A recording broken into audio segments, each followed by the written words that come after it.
ಕಾಣ್ತಾ ಇರೋ ಬೆಟ್ಟನೇ ಭೀಮನಕೆಂಡಿ. ಚನ್ನಪಟ್ಟಣದಿಂದ ಸಾಸ್ನೂರು ಹೋಗೋ ದಾರಿಯಲ್ಲಿ ಗುರುವಿನಪುರ ಅಂತ ಹಳ್ಳಿ ಸಿಗುತ್ತೆ.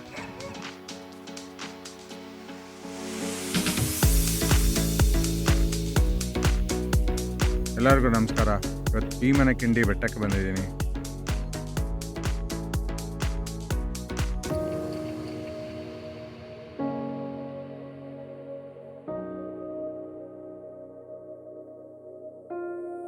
ಬೆಟ್ಟದಿಂದ ಸೂರ್ಯ ಇದ್ದಾನೆ, ಅದಕ್ಕೆ ಇಲ್ಲಿ ನೆರಳಿರೋ ರೀತಿ ಅನುಭವ.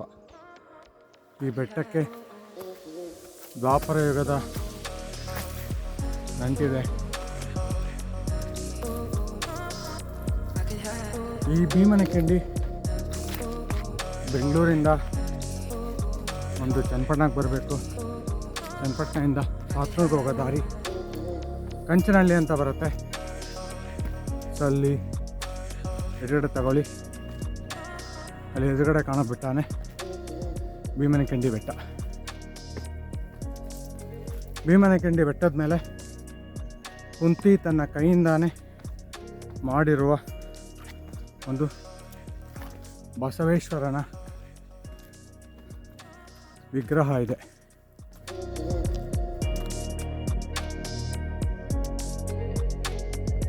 ಭೀಮನಕೆಂಡಿ ಇತಿಹಾಸ ಏನು ಹೇಳುತ್ತಂದರೆ, ಪಂಚಪಾಂಡವರು ಅವರು ವನವಾಸದಲ್ಲಿದ್ದ ಸಮಯದಲ್ಲಿ ಈ ಜಾಗದಲ್ಲಿ ಭೀಮ ಬಂದು ಕೆಲಸ ಮಾಡ್ತಿರ್ತಾರೆ. ಆ ಸಮಯದಲ್ಲಿ ಕುಂತಿ ಅಡುಗೆ ಮಾಡಿ ಭೀಮನಿಗೆ ಊಟ ತಗೊಂಡು ಬರ್ತಾ ಇರುವಾಗ ದೊಡ್ಡದಾದ ಒಂದು ಬಂಡೆ ಬಂದು ಅವರಿಗೆ ಅಡ್ಡಲಾಗಿ ಬಂದಂಥ ಒಂದು ಅನುಭವ ಆಗುತ್ತೆ.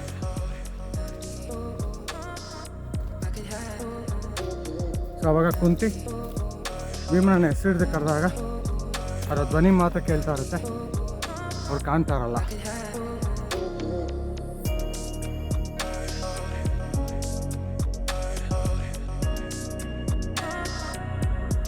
ಆ ಸಮಯದಲ್ಲಿ ಭೀಮ ತನ್ನ ಗದೆಯಿಂದ ಆ ಬೃಹತ್ತಾಕಾರದ ಬಂಡೆ ಮೇಲೆ ಪ್ರಹಾರ ಮಾಡಿದಾಗ ಅದು ದೊಡ್ಡದಾಗಿ ಕಿಂಡಿ ಆಕಾರದಲ್ಲಿ ಹೊಡೆದೋಗುತ್ತೆ. ಓ ನೋಡ್ರ, ನಾನು ಭೀಮನಕೆಂಡಿ ಕೆಳಗಡೆ ನಿಂತ್ಕೊಂಡಿದ್ದೀನಿ, ಹುಡುಕ್ತಾ ಇದ್ದೀನಿ ಇಲ್ಲಿ ಅಂತ. ಬ್ಯೂಟಿಫುಲ್. ಅದೇ ಕಿಂಡಿಯ ಕೆಳಗಡೆ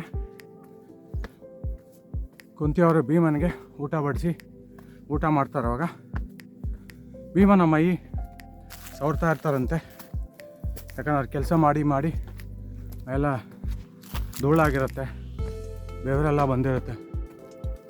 ಇದರಿಂದ ಅವ್ರ ಮೈನ ಸವರ್ತಾ ಇರುವಾಗ ಅವರ ಮೈಯಿಂದ ಬೆವರಿನ ಕೊಳೆ ಒಂದು ಚಿಕ್ಕದಾದ ಒಂದು ಉಂಡೆ ಥರ ಅವ್ರಿಗೆ ಕೈಗೆ ಸಿಗುತ್ತಂತೆ.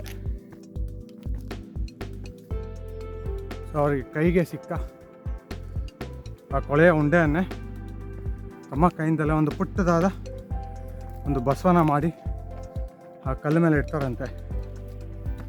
ಸೊ ಇವತ್ತಿನ ದಿನ ಆ ಒಂದು ಪುಟ್ಟದಾದ ಬಸವನೇ ಬೆಳೆದು ಸುಮಾರು 2.5ರಿಂದ 3 ಅಡಿ ಆಗಿದೆ ಅಂತ ಇಲ್ಲಿನ ಜನಗಳು ಹೇಳ್ತಾರೆ. ಇಂದಿಗೂ ಈ ಬೆಟ್ಟನ ಭೀಮನಕೆಂಡಿ ಬಸವೇಶ್ವರ ಸ್ವಾಮಿ ಬೆಟ್ಟ ಅಂತಲೇ ಕರೀತಾರೆ.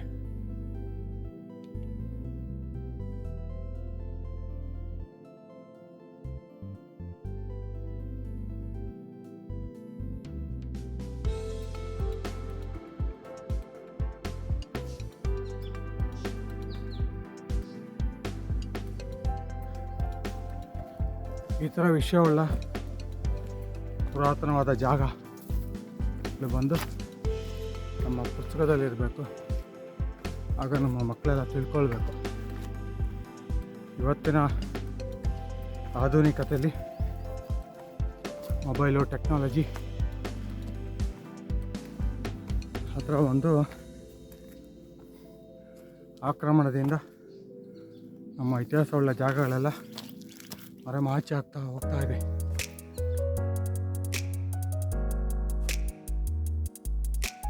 ಎಲ್ಲ ಪುಣ್ಯಾತ್ಮ ಸುತ್ತ ತುದಿಲಿ ನಮ್ಮ ಕರ್ನಾಟಕದ ಫ್ಲಾಗ್ ಹಾಸ್ಟ್ ಮಾಡಿದ್ದಾರೆ.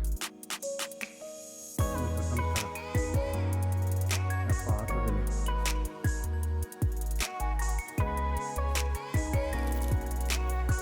ಭೀಮನ ಕಿಂಡಿ ಬಾಗಿಲು ಬರ್ತಾ ಇದ್ದೀವಿ.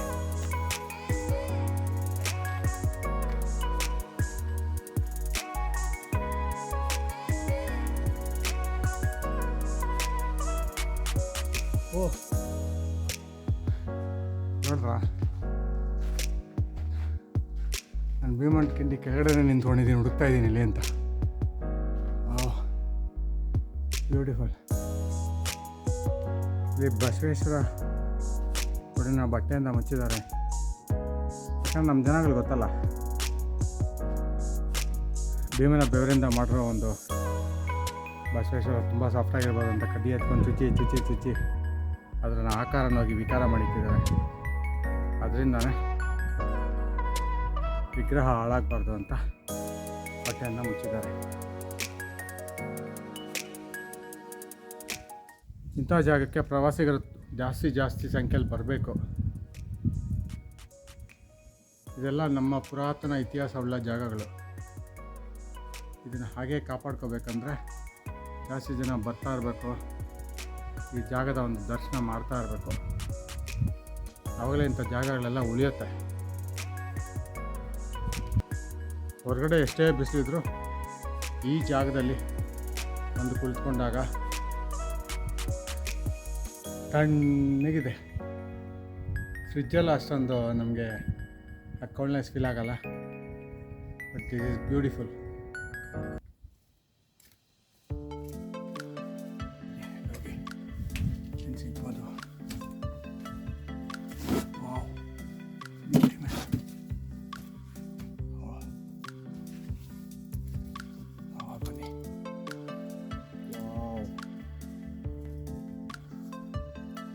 ಬ್ಯೂಟಿಫುಲ್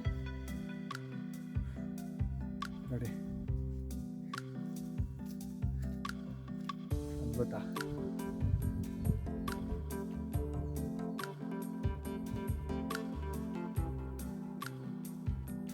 ರೋಮಾಂಚನ ಅಂತ ಹೇಳ್ತೀವಲ್ಲ, ಅದನ್ನು ನಾನು ನೋಡ್ತಾ ಇರೋದು, ನಾನು ಅನುಭವಿಸ್ತಾ ಇರೋದು.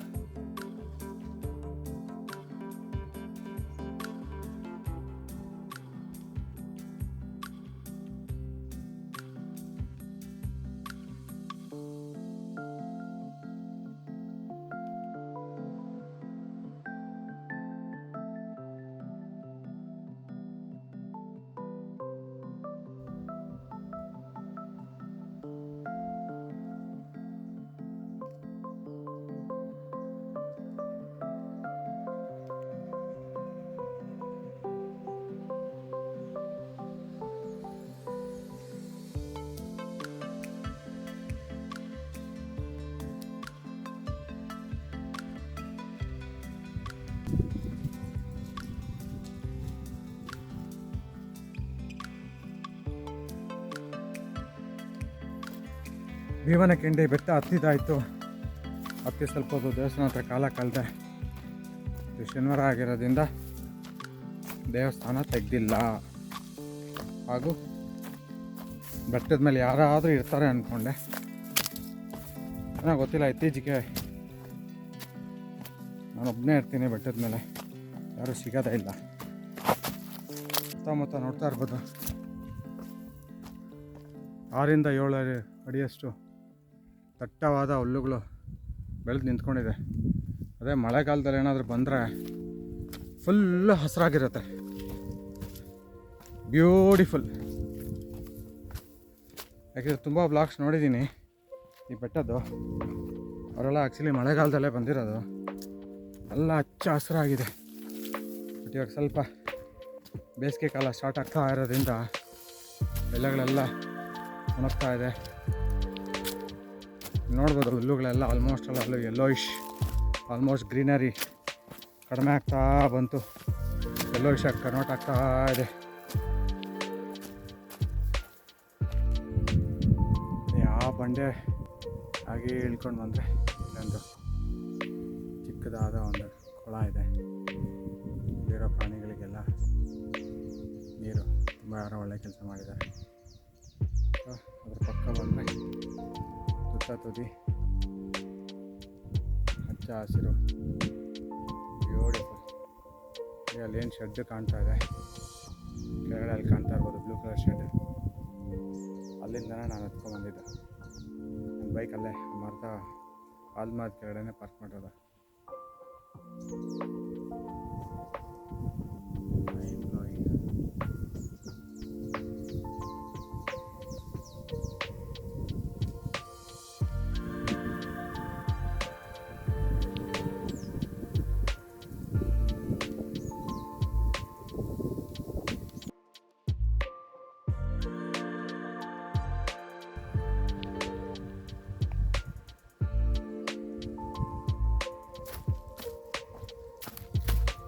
ನಾನು ತುಂಬ ವಿಡಿಯೋನಲ್ಲಿ ಬರೀ ನಾವು ಹೋಗೋ ದಾರಿನೇ ನಾನು ಜಾಸ್ತಿ ತೋರಿಸ್ತಾ ಇರ್ತೀನಿ.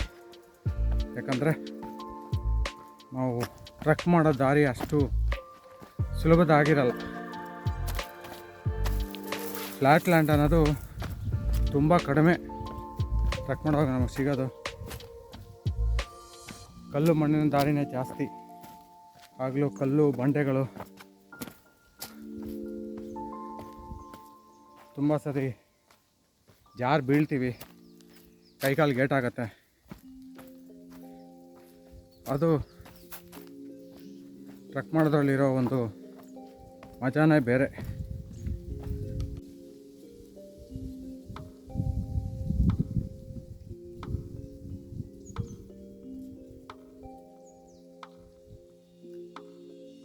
ಇದೆಲ್ಲ ಪ್ರಕೃತಿ ನಿರ್ಮಿತ ಅದ್ಭುತವಾದ ಜಾಗಗಳು. ಇದನ್ನು ಆವಾಗ ನಾವು ಕಾಪಾಡಿಕೊಂಡ್ರೆ ಮಾತ್ರ ಉಳಿಸ್ಕೊಳಕ್ಕಾಗತ್ತೆ. ಹಾಗೂ ನಮ್ಮದು ಅಂತ ಏನಿರುತ್ತೆ ಅದನ್ನು ಉಳಿಸ್ಕೊಂಡ್ರೆ ನಮ್ಮ ಮುಂದಿನ ಪೀಳಿಗೆಗಳಿಗೆ ಇದೆಲ್ಲ ನೋಡೋಕ್ಕೆ ಇರುತ್ತೆ. ಅದು ಬಿಟ್ಟು ಹೋಗಿದ್ದ ಕಡೆ ಎಲ್ಲ ನಾನು ನೀರು ಬಾಟ್ಲ್ ಹಾಕ್ತೀನಿ, ಊಟ ತಿಂದಿದ್ದು ತಟ್ಟೆ ಬೀಸಾಕ್ತೀನಿ, ಶೂ ಬಿಸಾಕ್ತೀನಿ, ಚಪ್ಪಲಿ ಬಿಸಾಕ್ತೀನಿ ಅಂತ ಹಾಕೊಂಡ್ಬಂದರೆ ಕೊನೆಗೆ ಭೂಮಿ ಮೇಲೆ ಬರೀ ಗಲೀಜಿರುತ್ತೆ ಹೊರತು ಅದು ಸ್ವಚ್ಛಂದ ಪರಿಸರ ನಮಗೆ ಸಿಗಲ್ಲ. ಸೊ ದಯವಿಟ್ಟು ಯಾರೇ ಆಗಲಿ, ನೀವು ಎಂಥದೇ ಬೆಟ್ಟಕ್ಕೆ ಹೋಗಲಿ, ದಯವಿಟ್ಟು ಏನು ಬಿಡಬೇಡಿ ಬೆಟ್ಟದ ಮೇಲೆ. ಅಷ್ಟೇ ನನ್ನೊಂದು ರಿಕ್ವೆಸ್ಟು. ನೀವೇನು ಬೇಕಾದ್ರೆ ಹತ್ಕೊಂಡು ಹೋಗಿ, ಅದು ಏನು ಬಿಡಬೇಡಿ. ಇದೆಲ್ಲ ನಮ್ಮ ಕರ್ತವ್ಯ. ಈ ಪರಿಸರನ ನಾವು ಉಳಿಸ್ಕೊಬೇಕಾಗಿರೋದು.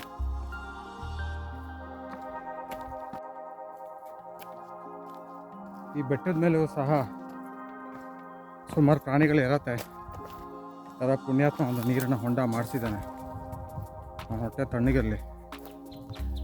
ಯಾಕಂದರೆ ಪ್ರಾಣಿಗಳು ನನ್ನ ಆಹಾರ ಹುಡ್ಕೊಳ್ತಾ, ನೀರು ಕುಡಿತಾ, ಯಾವುದಾದ್ರೂ ಒಂದು ಸಣ್ಣ ಪುಟ್ಟ ಪ್ಲಾಸ್ಟಿಕ್ ಐಟಮ್ ಅವ್ರ ಹೊಟ್ಟೆ ಒಳಗಡೆ ಹೋದರೆ ಅವು ಹೇಳೋಕ್ಕಾಗಲ್ಲ, ಬಿಡೋಕ್ಕಾಗಲ್ಲ, ಅವು ಸಾಯೋ ಪರಿಸ್ಥಿತಿಗೆ ಬಂದಿಳುತ್ತೆ. ಸೊ ಹಾಗಾಗದೇ ಇರಲಿ. ಯಾಕಂದರೆ ಅದೇ ನೋವು ನಮಗಾದ್ರೂ ನೋವು ಅಂತ ಡಾಕ್ಟರ್ ಹತ್ರ ಕೊಡೋಗ್ತೀವಿ.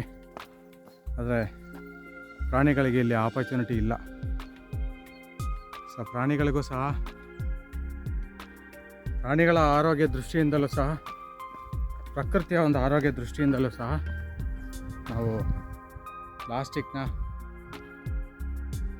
ತ್ಯಜಿಸಬೇಕು ಸಂಪೂರ್ಣವಾಗಿ. ನೋಡಿ ಜೋರಾಗಿ ಗಾಳಿ ಬೀಸ್ತಾ ಇದೆ.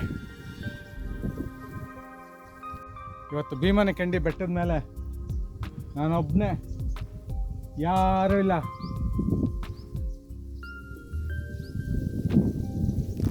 ಒಂದೆರಡು ನವಿಲ್ ನೋಡಿದೆ ಮೇಲ್ಗಡೆ, ಅದು ಕ್ಯಾಪ್ಚರ್ ಮಾಡೋಕ್ಕಾಗಿಲ್ಲ. ಬ್ಯೂಟಿಫುಲ್ ಆಗಿತ್ತು. ಇವಾಗ ಸಮಯ ಸರಿಸುಮಾರು 10:15. ನಾನು 9 ಗಂಟೆಗೆ ಹತ್ತಕ್ಕೆ ಸ್ಟಾರ್ಟ್ ಮಾಡಿದ್ದು. 9:15ಗೆ ಮೇಲ್ಗಡೆ ಹೋದೆ.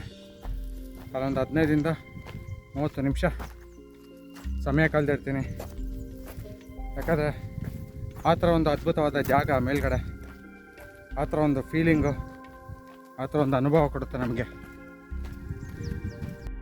ಈ ಭೀಮನಕೆಂಡಿಯ ವಿಡಿಯೋ ನಿಮ್ಗೆ ಇಷ್ಟ ಆದಲ್ಲಿ ದಯವಿಟ್ಟು ಸಬ್ಸ್ಕ್ರೈಬ್ ಮಾಡಿ, ಲೈಕ್ ಮಾಡಿ, ಕಮೆಂಟ್ ಮಾಡಿ. Thank you. ಮುಂದಿನ ವಿಡಿಯೋಲಿ ಸಿಗ್ತೀನಿ.